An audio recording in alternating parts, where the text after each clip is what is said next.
Hello and welcome back to another episode of The Damage Report. It is a Wednesday and thus I am very excited and pleased that I can now turn to Jayar Jackson, who's gonna be joining me throughout the Guess what today is? What? It's Jayar Wednesday. Oh, I thought you were gonna say it was calling out Cenk Uygur Day, because that's gonna happen later on. That definitely happens. Yeah. And also, you know what happens on Jayar Wednesday? What? Big things happen, news drops. I'm telling you, it's every Wednesday, bro. This is beginning to be a staple, bro. He's not wrong. I mean, as longtime viewers of the show know, we always say it's gonna be a big show. 80 to 95% of the time we're lying. But this time, it's pretty good, it's every okay? time, And so there we are alluding to the Lev Parnas documents bombshell. It's really one of the craziest stories. I mean, this is some House of Cards stuff. And so we're gonna have that a little bit later on. So you have to stick around, we're gonna get to that. Also, if you've been feeling a little bit done with politics the past few days, as I have, I know many people online are like, this is just the worst. Well, you're right, but at the end of the show, we're gonna have a little bit of fun. What's going on with dishwashers, everybody? President's gonna try to break it down at a rally, so that should be a lot of fun. And we also have congressional candidates gonna be joining us just a little bit. So lots to get to, but let's start off with a little bit of a recap of one of the big events of last night. At the Democratic debate last night, we all knew that there was going to be a question about the supposed comments from Bernie Sanders to Elizabeth Warren a year ago. And we speculated on the show, what are some ways that the situation could be diffused? What are some ways that it might play out?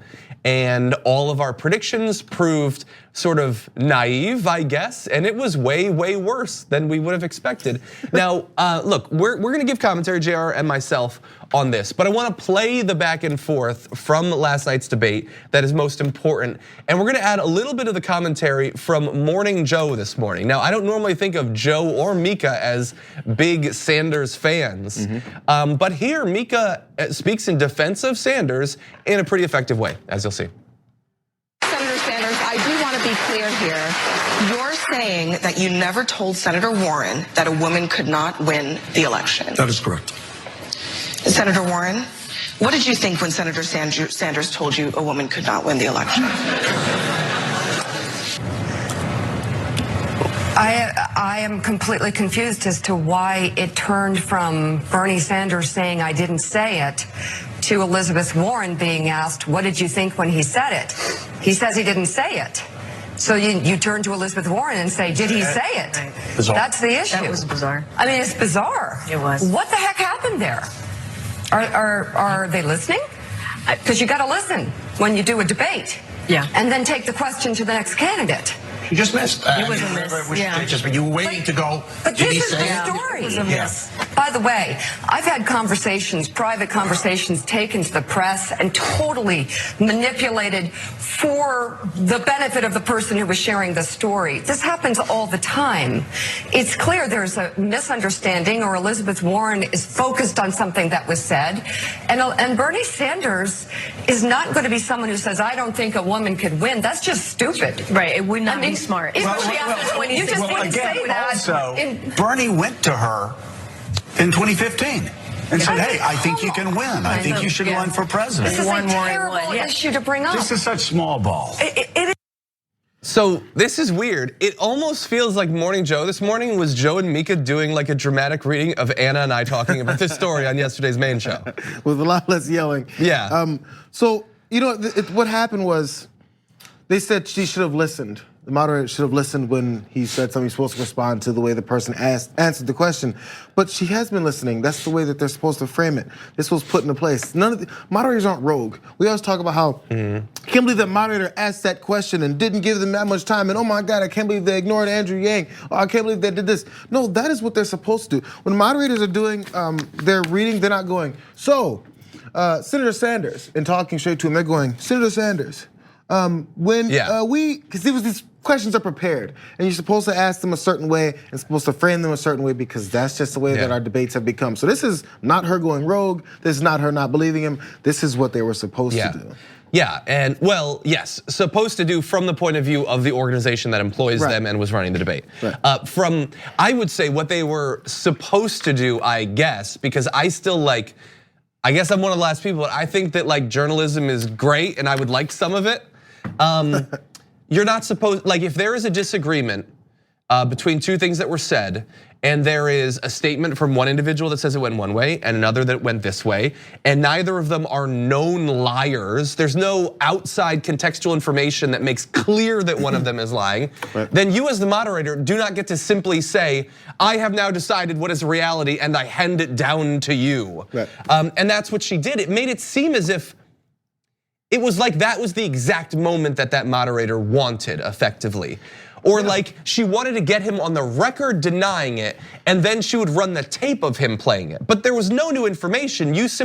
Everybody laughed. They laughed. It was such a joke. Like, are you kidding me? Effectively, that was the mood in the air there. Well, and even like you said, there was a group in the audience, or the audience in general, laughed at that because it was noticeable about how that was twisted. This audience also the same audience that cheered and applauded. It was one of the big applause lines when Elizabeth Warren talked about how no woman on this stage has ever lost a race, a campaign at all.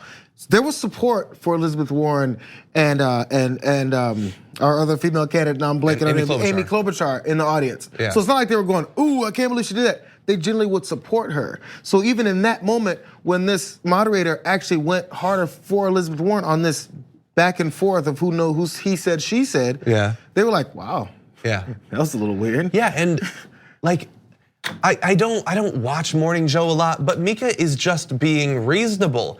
Like, if something that is, I think objectively hard to imagine happening is stated, then evidence needs to be provided. We learned nothing new last night.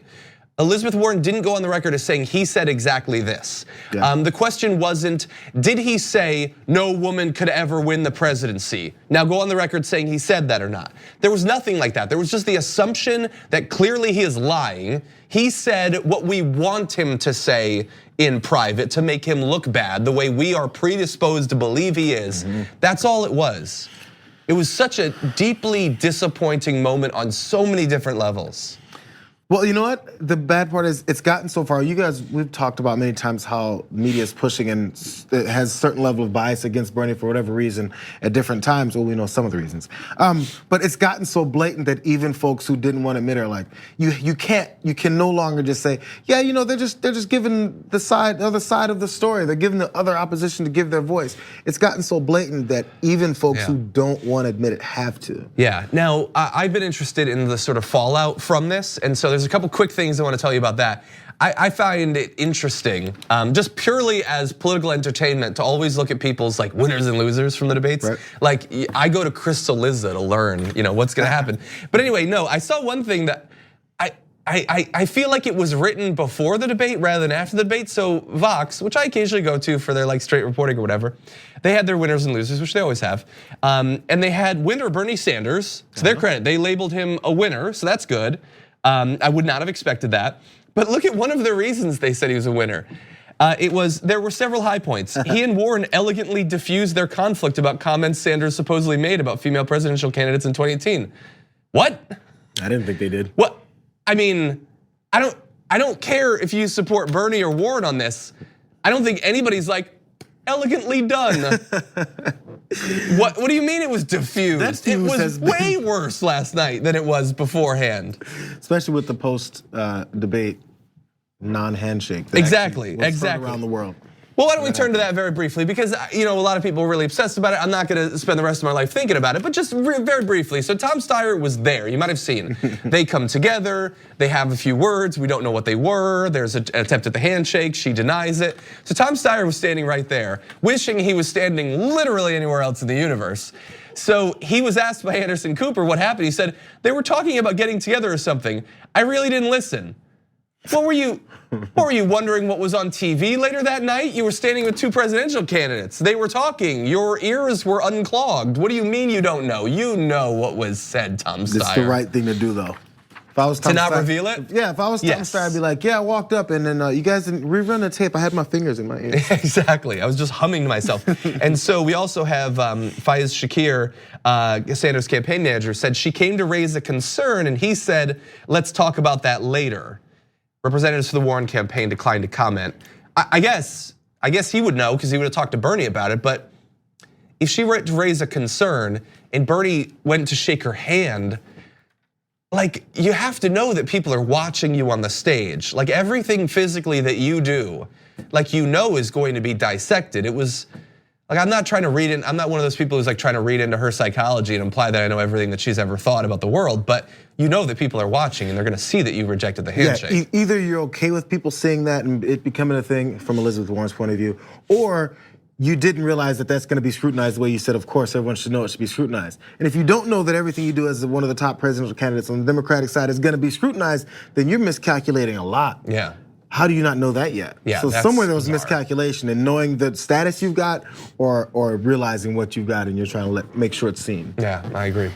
Okay, well, we're gonna take our first break. When we come back, we got a candidate who's gonna be joining us. Stick around after this.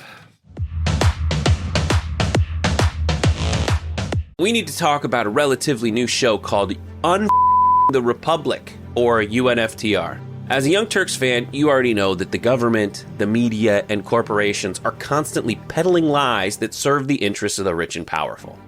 But now there's a podcast dedicated to unraveling those lies, debunking the conventional wisdom. In each episode of the Republic, or UNFTR, the host delves into a different historical episode or topic that's generally misunderstood or purposely obfuscated by the so-called powers that be, featuring in-depth research, razor-sharp commentary, and just the right amount of vulgarity.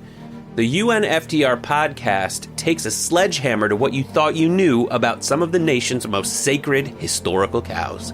But don't just take my word for it. The New York Times described UNFTR as consistently compelling and educational, aiming to challenge conventional wisdom and upend the historical narratives that were taught in school. For as the great philosopher Yoda once put it, you must unlearn what you have learned. And that's true whether you're in Jedi training or you're uprooting and exposing all the propaganda and disinformation you've been fed over the course of your lifetime. So search for UNFTR in your podcast app today and get ready to get informed, angered, and entertained all at the same time.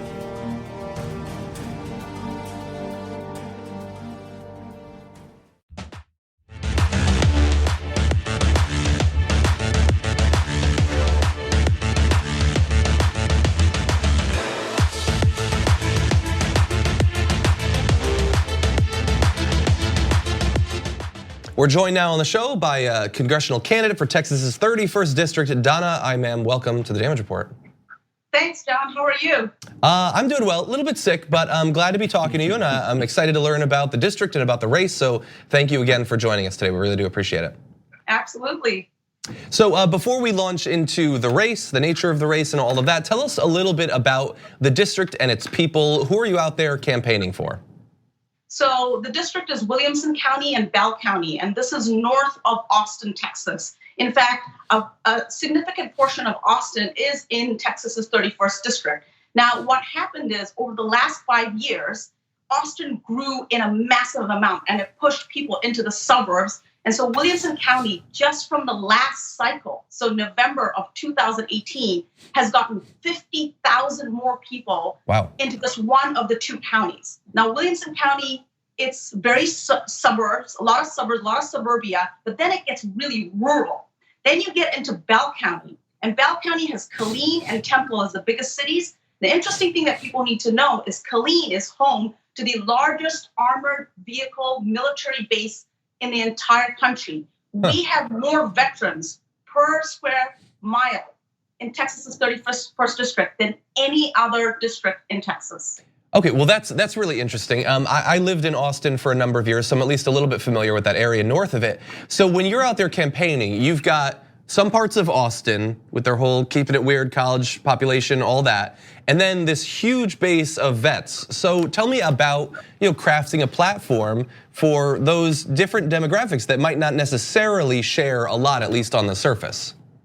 It seems that way on the surface, that they don't share a lot in common, but the fact is they do. So what I did is I quit my job early in 2019 and I went across the district to talk to every single person that would talk back to us in every precinct and every city. And what we found is that people in the military who are veterans are having major healthcare challenges in terms of the way that they get care and the ability to get care and when they can get care, where they have to take time off the entire day they go to a VA area or a VA clinic and they are unable to get the care that they've come for, even though they've taken the whole day off. So the healthcare challenge, it doesn't matter whether you work for a high-tech company like Amazon or whether you work for the military or you're retired military or you've exited the military, you have similar challenges. Look, if you are in between jobs and you have a really great job, you still don't have health insurance, and coming up with $1,500 to $2,000 a month to pay your family's premiums is difficult, whether you're in the military, you've exited the military, or you work for a big company. So despite what people think, our commonalities and the challenges that we face are actually very similar than they are different. Hi, Donna, it's Jayar. I asked this of a lot of candidates. As you've been canvassing, especially since you just mentioned how you're talking to so many people from different backgrounds, but then they have the same potential, I guess, connection to the issues. What kind of pushback have you got, and have you had to explain it in this much detail to a lot of people, or have you found that they were already on this track and they just needed someone to voice what they've been thinking? Like, I can't believe someone's actually saying what I've been thinking. Have you been convincing, or has it been just like a common conversation you've had?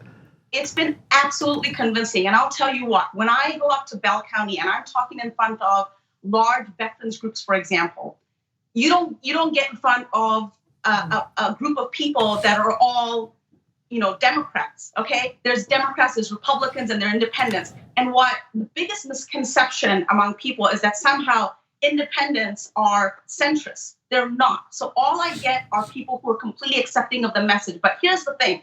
When we talk to people who might be on the other side, or even Republicans, the first question I ask them is, do you have health care? What about your kids? How are you going to pay for trade school or college or community college? And the conversation switches around in a second because they're like, okay, what's your solution for this? And I'm like, well, this is what's going to single payer healthcare for all, Medicare for all is going to reduce the cost of healthcare for every single person in this country. Number one. Number two, you're going to have coverage no matter what. So I'll give you an example. I came across a veteran who has coverage, okay, retired veteran. And he started talking to me about his family. And I said, what about your daughter?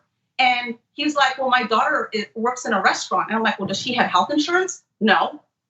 So guess what? It doesn't matter which side of the aisle you are on. When you talk about healthcare, education, high-wage jobs, and the challenges that people are facing, it brings people together. Yeah. And when you break it down into terms that's going to impact their lives, they get it and they come on board. And after I've had a conversation with them, even people on the other side who start out the conversation with how you're going to pay for it are like, wow, I didn't know that. I didn't know that we were overpaying for healthcare. I didn't know that we paid $3.65 trillion in 2018 when every single study out there says you should be paying somewhere between 2 and 3.5 trillion. I didn't know that. I can get on board with your plan, Donna. Yeah.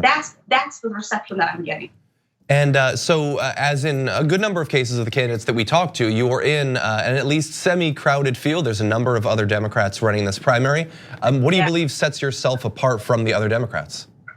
Well, first of all, I'm a computer engineer. I'm an average person that gets up in the morning and goes to work. And this is what happened in my career early on. I saw every single manufacturing worker in my company get laid off. Some of them never worked a day in their life, and none of them had job retraining options. In the last 5 years, I ran a nonprofit, and we provide education and training completely free. We raise tens of thousands of dollars. And what I realized is that we need to do more. We have major structural changes that we need to make in our country. And that's why I'm running. And the thing that really sets me apart is that I'm an individual that has sat down with people in my community and filled out their naturalization papers.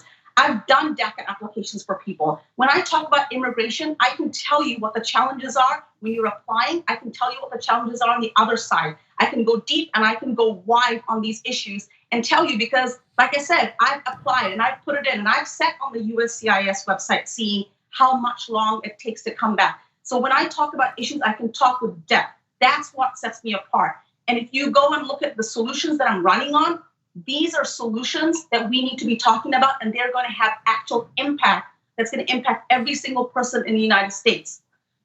Lastly, we have localized these issues. Look, My whole district has lots of suburban. Williamson County, you have a lot of families that actually have household incomes that are in 6 figures. But then you have all this rural, vast area.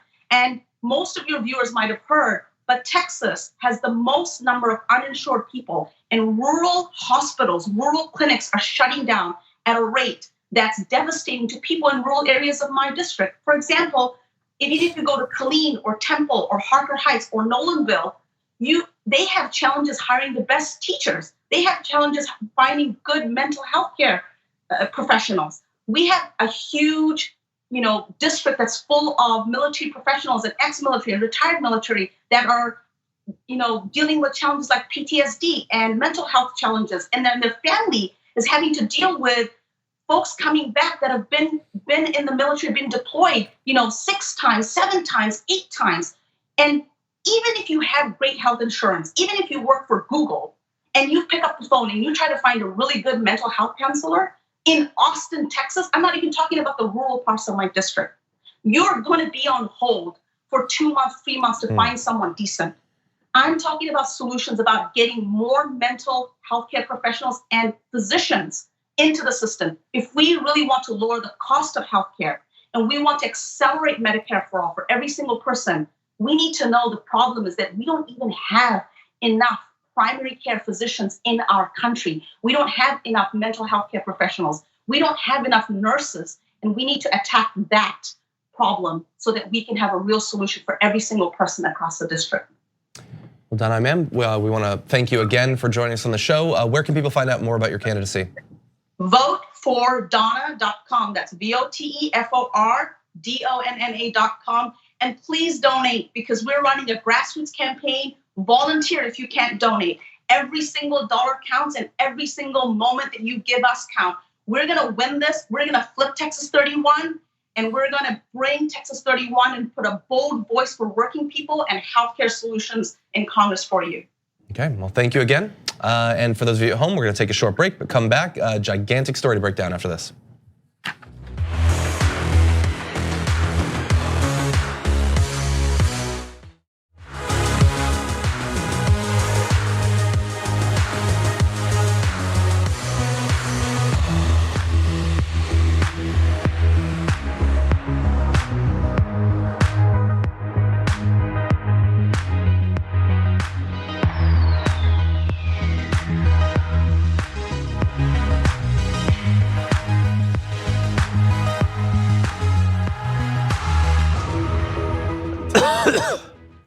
Good timing there.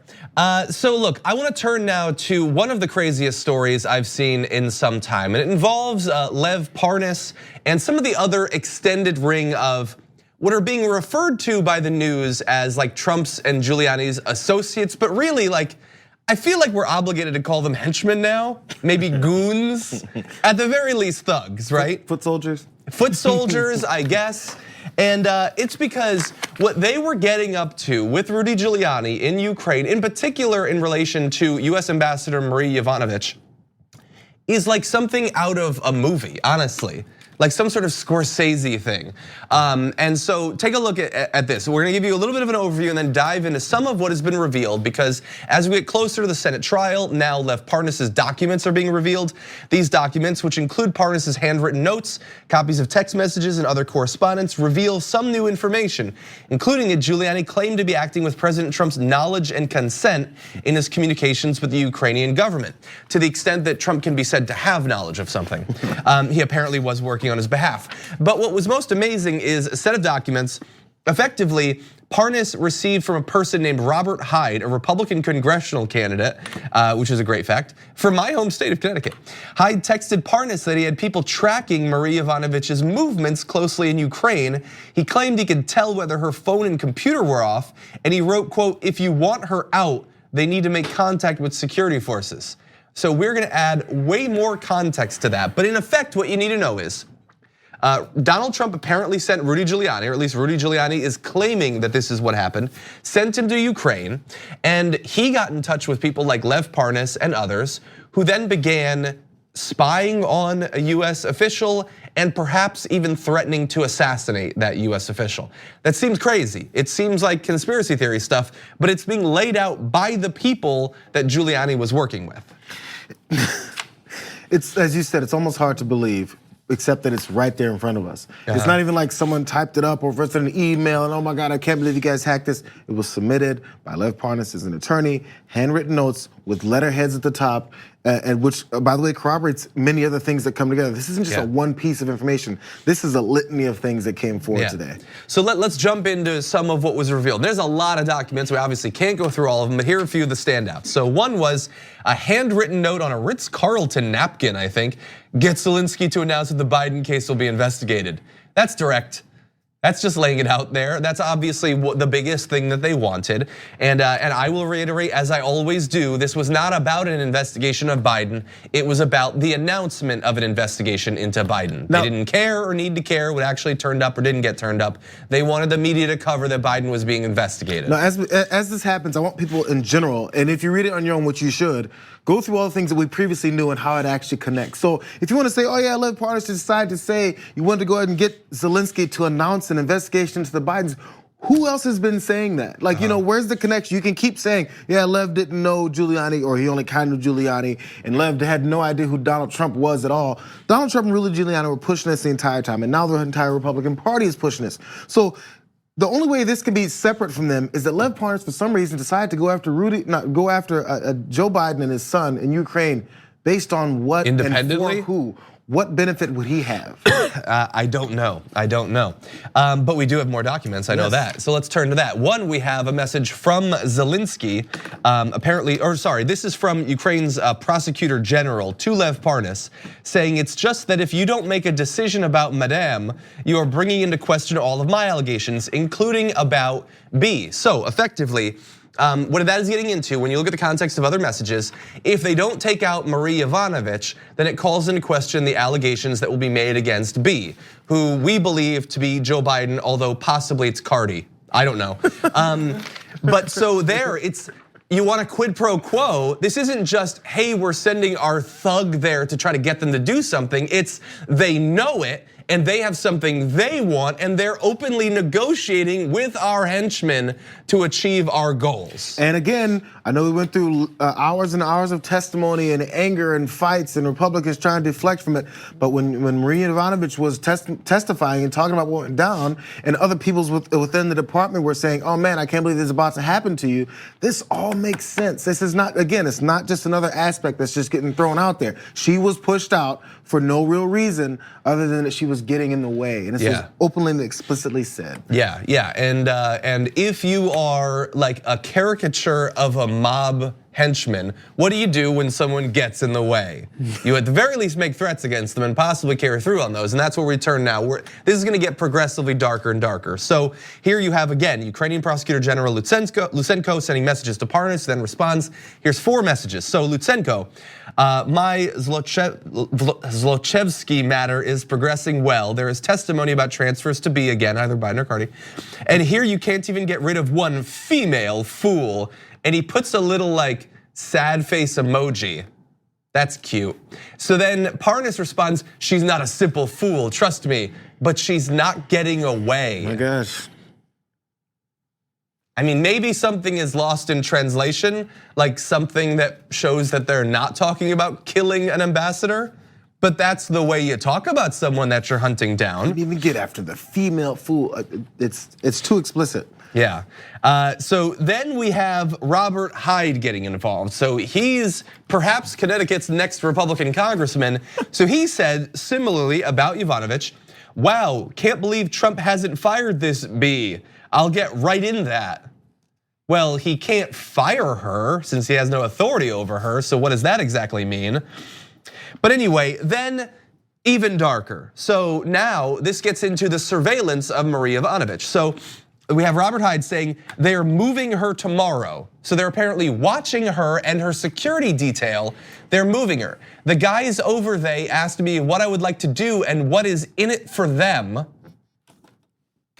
What is this? This is bad dialogue in a screenplay? What's in it for I've got guys over there and they wanna know what they should do and what's in it for them. When they move her, when her security has her out in public, what should be done and what's in it for them? Again, the high level of coordination going along with this, again, and hopefully we'll get John Bolton to tell the truth if he ever testifies. He talked about how he didn't want to get involved with this, what do you call it, a drug deal that Rudy Giuliani and them were pulling off because it has characteristics of this type of nefarious activity. I mean, the comparison to a drug deal was supposed to be like, oh, it's not immediately clear on the surface how this is illegal, so I'm going to pretend that it's this thing which is clearly illegal. A drug deal, that would be quaint in comparison to what this really looks like. Let's move on. Wake up, Yankees man. I don't know what that means. And the guy who sent that is the American in the conversation. She's talked to 3 people, her phone is off, computer is off. So how does Robert Hyde, by the way, we're not gonna go into it, but you can look at his Instagram account. He's in with a whole bunch of Republican congressmen. Like, this is not he's obviously a weirdo, but he's a connected weirdo to all of them. He apparently knows when a US ambassador's phone and computer are off and is watching her and her security detail. So let's jump into more. He goes on, they are willing to help if you would like a price. Guess you can do anything in the Ukraine with money, what I was told. To which Parnas replied, lol. Guess you can do anything in the Ukraine with money, lol. Well, you know, considering again, Trump was you can do anything. What exactly? Trump was trying to eliminate corruption in the Ukraine because it's widely known how much corruption is happening, or it's widely known the level of corruption that happened in Ukraine. And he was trying to get in on it. Look, so I didn't read the end of that. I got sidetracked by the fact that they were laughing about assassinating ambassador. Sorry, that's my bad. The next day, Hyde reported back that Yovanovitch would not be moved and that his contacts were asking, what is the next step? He added, if you want her out, they need to make contact with security forces. So if you want her out, they need to talk to the security forces. I don't know if they're implying that they have an in with the security forces or they were going to attempt to manipulate the security forces into taking her into public. But apparently she was in a place that his guys over there couldn't reach her, and they needed to either have a mole or they needed to get her out so that she could be taken out. It's outrageous, man. It's you can't make it up. And if you made it up, they would tell you that fake news, you're lying, can't believe you're making up these things that no good patriotic American would ever do. Yeah, okay, there's more, and I don't care how long it takes. There's more. It's necessary. So let's go to this. So this is between Robert Hyde and Parnas. Hey brother, do we stand down or you still need intel, be safe? Do we stand down from what? So you're not James Bond, what op are you on that you have to stand down from? She had visitors, so they're still watching her. It's confirmed we have a person inside. Hey broski, tell me what we are doing, what's the next step? Pick a lane, are you a mobster or are you a douche frat boy? Honestly, you're mixing it all up. It's a new now Parnas didn't reply for 2 months. Perhaps because some lingering shadow of a shred of his integrity said, hey, this could come out someday. Yeah. So he didn't respond for a bit. That was just the self-preservation. Like these guys are dumb. And so look, as all of this came out, Parnas's lawyers have now said, we completely categorically deny that Lev was involved in any activities with Hyde to surveil the ambassador and try to harm the ambassador. We believe Mr. Hyde's activities to be a reflection of his dubious mental state. I hear ya. There's some dubiousness in there. But the paper trail there is pretty clear. He was, by the way, Parnas was the guy who for 2 months now has been enthusiastic about these things coming out. Absolutely. He thought this was gonna vindicate him. And here's the thing too. So look, Lev Parnas and Hyde, that's the second ring out from Trump. The first ring is Rudy Giuliani. He's the guy that apparently brought these people in. Remember, Parnas gave a ton of money to Trump and all that. Yep. And so you could say, well, Trump, he doesn't know anything about that, even though he's met multiple times with Parnas and all of that. But Rudy Giuliani says that he was out there doing all this stuff, gathering this ring of henchmen on the knowledge and consent of the president. You can even see right here, this is one of the documents that was released, was a letter saying with his knowledge and consent. And maybe Rudy Giuliani is lying or exaggerating, but have you heard Trump say that Giuliani is a liar or that he's exaggerating? Right now, Trump has done nothing to distance himself from Giuliani and his pack of apparent wannabe assassins. I've heard Rudy Giuliani say if he gets thrown under the bus that he's got some information on Trump though. Yeah. I've heard that. Yeah, maybe it was these documents. He's gonna bring them all down. Now, one good thing from this, and this is where we'll close, is on a day like this, when the news is so obviously beyond the pale, finally, there's something that cuts through the normal partisan split in the media and everything. And look, Fox has been willing to defend Trump, but at a certain point, you have to take this stuff seriously if he is potentially okay with an ambassador being assassinated. And so I want to thank Parker Malloy for letting us know that, of course, Fox and Friends was talking about this in their segment. Griff meets Griff, the bulldog in Iowa. They didn't talk about this. They didn't talk about the president's personal lawyer being affiliated with a wannabe assassin. Not at all. They talked about a bulldog. And I get it. I have to stop myself from doing dog stories every day on the show. But there's news we gotta get to, broski.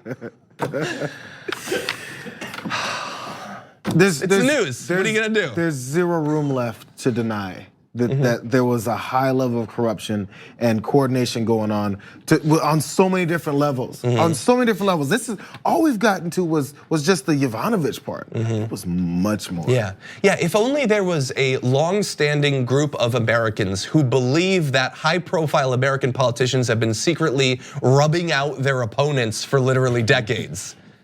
Oh, you guys like Trump now? You're okay with the whole threats against the ambassador?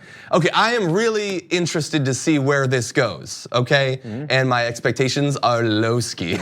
Okay, we're gonna go. We got more to get to after this.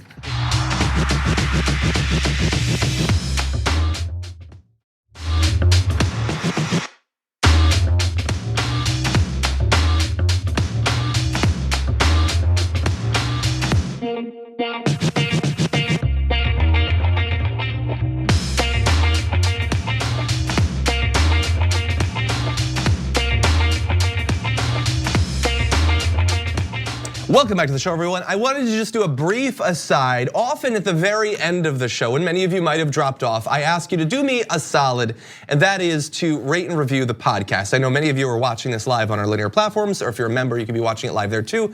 We also release an audio podcast.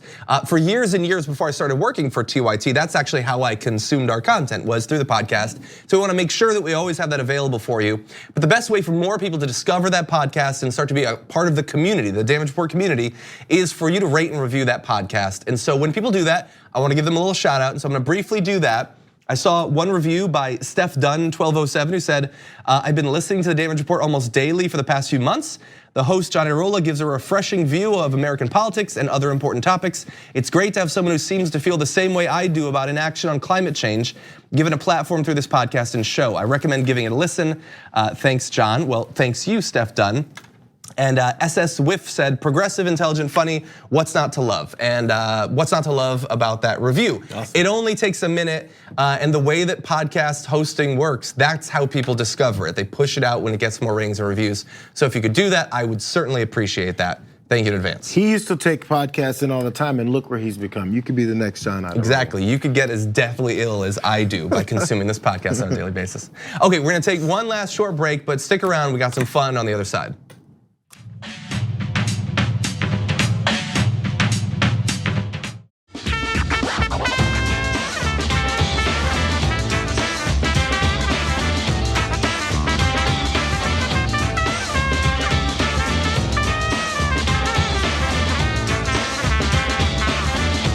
Today, Nancy Pelosi and the Democrats formally voted on the impeachment managers, moving us one step closer to the Senate trial of Donald Trump.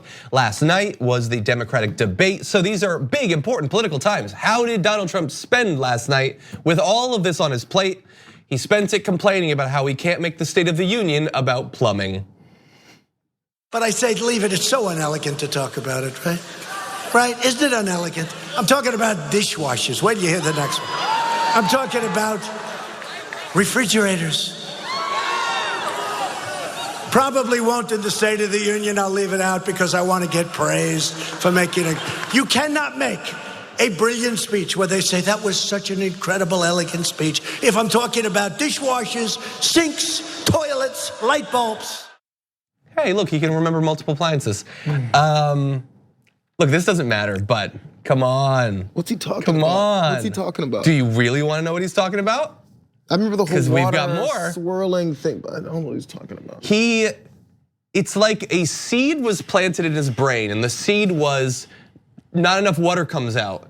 And it has just grown throughout his entire brain, and all he can think about is how pipes don't let enough water out anymore. And so, look, I want to give him a chance to make his case, so here he is. But sinks, toilets, and showers, you don't get any water. They put restrictors on, and now they made them permanent. People used to take them out. They put restrictors on. Try going and buying a new faucet. You turn it on, no water comes out, right? We won't talk about toilets, but you know that's 10, 15, but we don't talk about that. Because I've said this 3 or 4 times, the only subject they ever talk about is toilets, so I don't mention it. But how about the shower? You go into a shower, and I have this beautiful head of hair, I need a lot of water.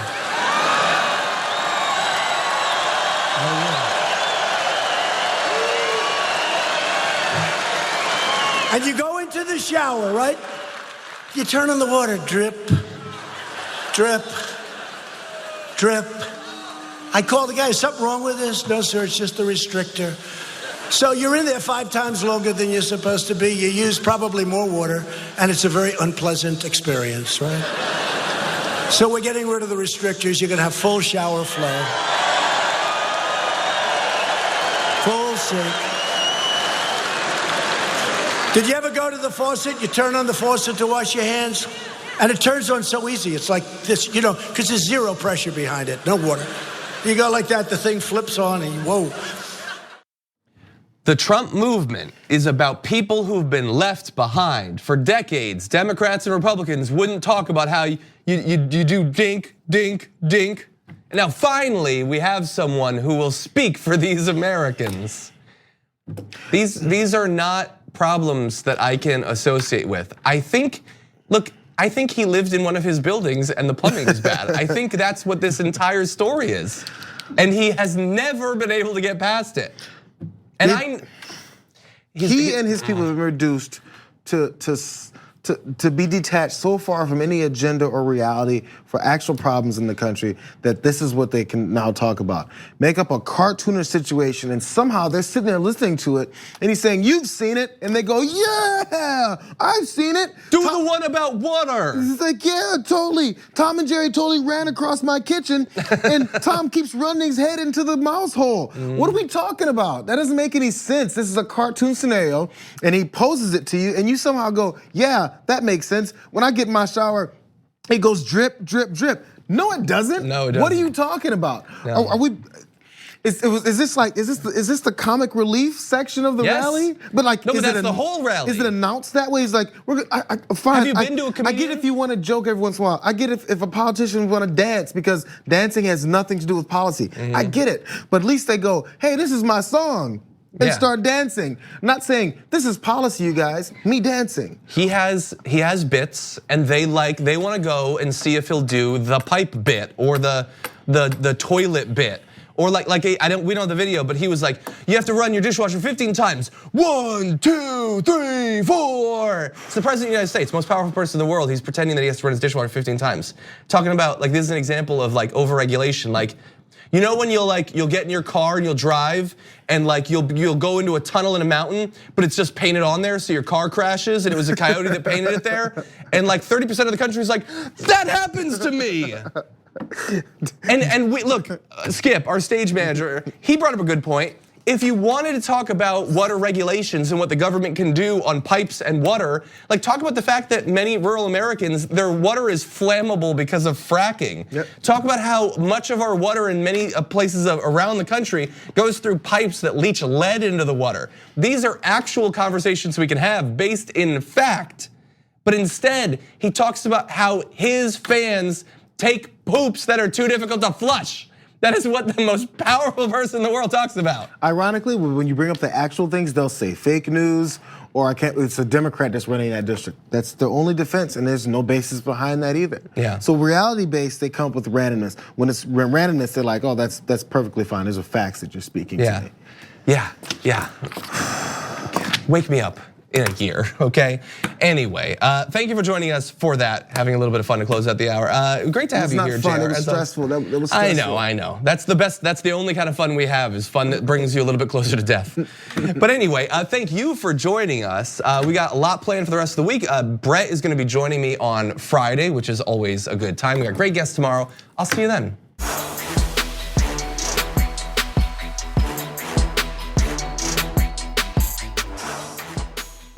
Thanks for listening to the full episode of The Damage Report. Support our work, listen ad-free, access members-only bonus content, and more by subscribing to Apple Podcasts at apple.co/TYT. I'm your host, John Darola. I'll see you soon.